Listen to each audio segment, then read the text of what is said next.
Hi friends, back to read chapter 4 of Humphrey's School Fair Surprise. All right, remember chapter 3? Aldo was trying to come up with a plan to try to be able to include Humphrey and Og in the school fair because they were not allowed to go because it was a little too dangerous. So let's find out chapter 4, my big surprise.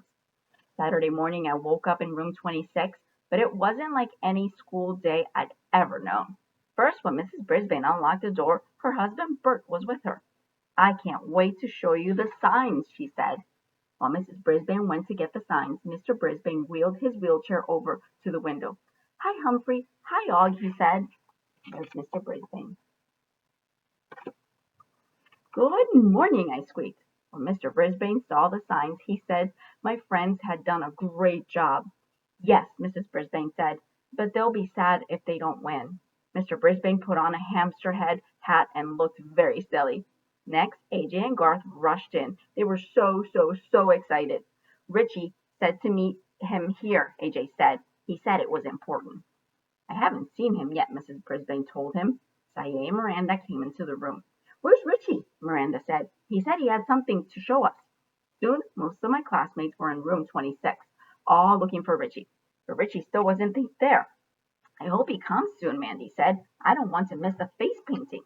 Just as everyone was about to give up, the door opened and Richie entered. Aldo was right behind him, pushing his cleaning cart. I didn't know that Aldo cleaned on Saturdays, too. "Wait till you see what Uncle Aldo made," Richie said.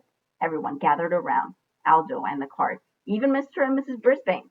Of course, I couldn't see very well from the table by the window, so I climbed up to the tippy top of my cage to get a better look. "I thought of a way Humphrey and Og could march with you," Aldo said. I was so surprised I almost forgot to hold on to my cage. "Would you like to see how?" Aldo asked.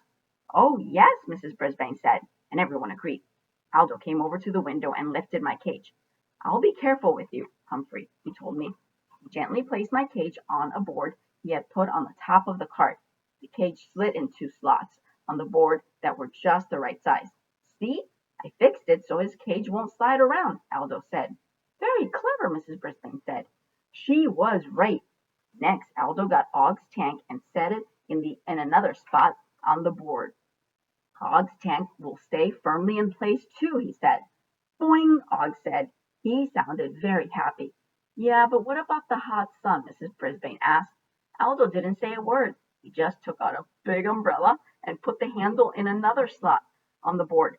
"They'll be in the shade the whole time," he said. "What do you think?" Of course, my friends thought it was great. There's his idea. Got both of them on the cart, and there's the big umbrella. But Mrs. Brisbane was a teacher. It was up to her. "I think it will be fine for Humphrey and Og to march with us," she said. "Thank you, Aldo." Thanks, Aldo, I squeaked. Everybody laughed. While Mrs. Brisbane and my friends raced out of the classroom to enjoy the fair, Mr. Brisbane and Aldo stayed behind. "We need to make a sign for the cart," Mr. Brisbane said. The two men worked together and soon made a large sign that read, "Og the Frog and Humphrey the Hamster." I liked it a lot. So did Og. There they are with the sign. "I think you two deserve treats," Aldo said. He gave Og a cricket. Yuck. Then he gave me a tiny carrot stick. Yum. As Aldo reached in my cage, he suddenly stopped. "What's this?" Then he pulled out one of the little signs hidden in my bedding. "I love room 26, he read. "Hey, somebody made Humphrey a sign. Oh, and Og has one too." "You're right," I squeaked, but I ate my stick. These would be great signs if they had sticks," Aldo said. He always seemed to know what I was thinking. Before I knew it, Aldo had inserted tiny toothpicks in the signs. He attached one to my cage and one to Og's tank. "I think we're ready to go," Mr. Brisbane said. He was right. I was ready.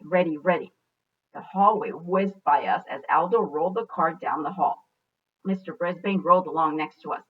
"Hey, Og, we're going to the school fair," I squeaked. I could hardly believe it. Aldo rolled us out the door, out to the playground. I'd only seen the playground once before. I'd seen swings and a slide and lots of open space. But today the playground looked completely different. "What do you think, fellows?" Aldo asked as he pushed us through the crowd. What did I think? I thought it was amazing. The open space was filled with people and the most wonderful sights I'd ever seen. I looked to my right and saw Garth throwing a beanbag at a board with rows of holes. He got one into the hole and said, 3 points. Everybody cheered. Yay, Garth, I squeaked. I doubt if anyone heard me over all the other noise. I looked to my left and saw a booth filled with yummy treats of every size and shape. We moved along and I saw a huge purple castle with children bouncing up and down inside. That looks like fun, doesn't it, Og? I asked my neighbor. Og just stared at the crowds with his big frog eyes. Mrs. Brisbane came up with a small tiger. At least I thought it was a tiger. But it turned out to be Saye painted to look like a tiger. I got my face painted, she said with a happy smile. I wasn't interested in getting my face painted, but it would be fun to be a tiger, at least for a day. Aldo said he had to go to the wet sponge booth, so Mrs. Brisbane said she'd push the cart. I don't want to miss this, she said. She wheeled us past more booths and tables with games and things to eat. There was a big crowd gathered around the next booth. Everyone was laughing at something, but I couldn't see what. I'll have a look, Og, I shouted to my friend. I climbed up to the tippy top of my cage, where I hung from one paw. I saw a big board with a hole in it. Sticking through the hole was Mr. Morales' head. I was astonished to see my friend Golden Miranda toss a wet sponge right at his face. Splat! The sponge hit him on the cheek. I was shocked that anyone would treat the principal like that. But the most amazing part was that Mr. Morales was laughing. Who's next? He shouted. Help us raise money for new playground equipment. So what looked like a very bad thing turned out to be a very good thing. Should I give it a try? Mrs. Brisbane asked. Sure, Mr. Brisbane answered. It's all for a good cause. I never thought I'd see the day when my teacher would throw a wet sponge at the most important person at Longfellow School. But she did. As the crowd cheered, she pulled her arm back and let the sponge fly. It hit him right on the nose. Do you think it would be a good idea for me to throw a wet sponge at Mrs. Strasburg? Everybody laughed, even Mr. Morales. School fairs were fun, all right. They were also very surprising.